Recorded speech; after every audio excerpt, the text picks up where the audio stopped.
మీ సోదరుడిగా మీ రేవంత్ అన్నగా మీకు అండగా నిలబడతా. ఆర్థికంగా మీరు ఎదగండి. మీకు కావాల్సిన ప్రోత్సాహకాలు ఇచ్చే బాధ్యత నాది. పెద్ద పెద్ద కార్పొరేట్ కంపెనీలకు ఇస్తే వాళ్ళు తీసుకొని దేశాలు ఇచ్చి ఇతర దేశాలు పారిపోతున్నారు.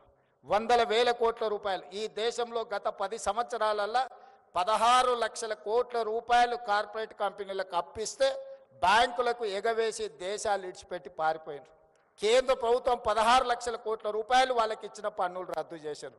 కానీ మా ఆడబిడ్డలకు పోయిన సంవత్సరం 15,000 కోట్లు సర్పులు ఇచ్చినారు. మెప్మాలో నాకు తెలిసి 6,000 కోట్లు ఇచ్చినాం.